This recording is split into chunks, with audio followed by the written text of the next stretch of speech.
अस्सलाम वालेकुम dear students, मैं हूँ आपका teacher Mohammad Farid, government boys primary school Tangdhar से। हम पढ़ रहे हैं इंग्लिश 8th क्लास की। हमने एक लेसन ग्लोबल वार्मिंग शुरू किया है और आज हम पेज नंबर 19 से पढ़ेंगे।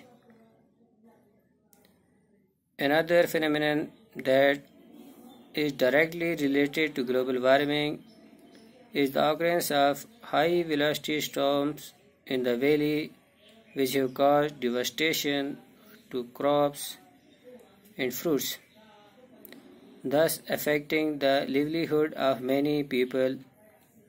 Recently, Kashmir has been witnessing drastic change in the precipitation as well as seasonal change.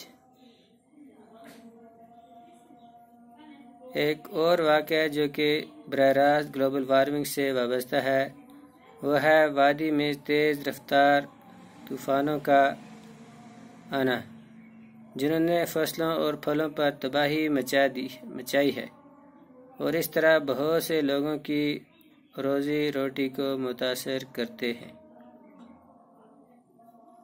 कुछ ही अर्सा पहले से कश्मीर बारिश और बर्फबारी के साथ साथ मौसमी तब्दीलियों में भी शदीद तब्दीली देख रहा है।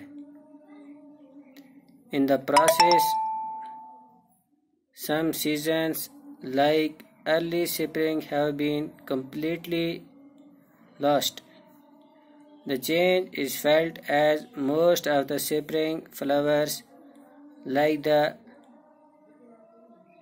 narcissus that normally used to flower in March can now be seen in full bloom in January or February.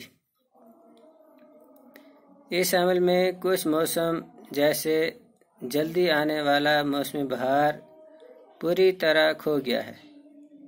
तब्दीली को इस बात से महसूस किया जा सकता है कि बहार के बहुत से फूल जैसे कि नरगिस का फूल, जो कि आमतौर पर मार्च के महीने में खिला करता था, अब उसे जनवरी या फरवरी में पूरा खिला हुआ देखा जा सकता है।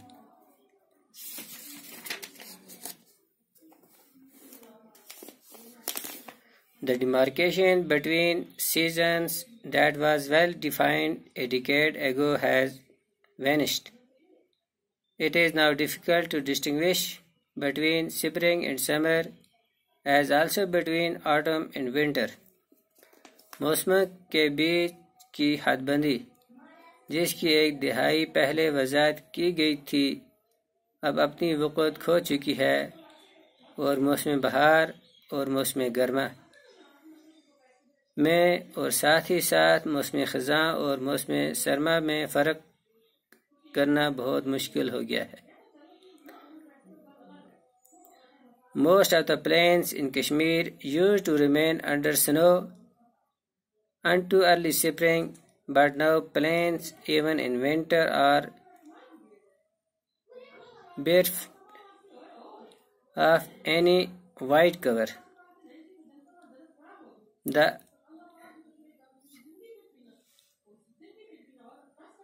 Isilis were a common sight in Kashmir, but now they are seen only at higher altitudes.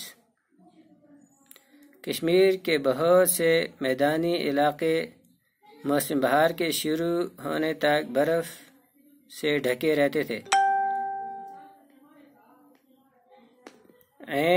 अब वही मैदान मौसम सरमा में भी सफ़ेद चादर से महरूम रहते हैं। मखरूती शक्ल के बर्फ़ के ढीले कश्मीर में आम नज़ारा हुआ करते थे, लेकिन अब वो सिर्फ ज़्यादा ऊंचाई पर ही पाए जाते हैं। Wetland habitat productivity and process being linked to the cycle and season are getting adversely affected due to seasonal change in the precipitation and turn off. दलदली ज़मीन पर जानदारों की रिहाइश, पैदावार और अमल जो कि चक्कर, गर्दिश और मौसमों से जुड़े हुए हैं, उन पर बारिश और बर्फबारी में आई मौसमी तब्दीलियों के सबब उल्टा असर पड़ रहा है। शुक्रिया।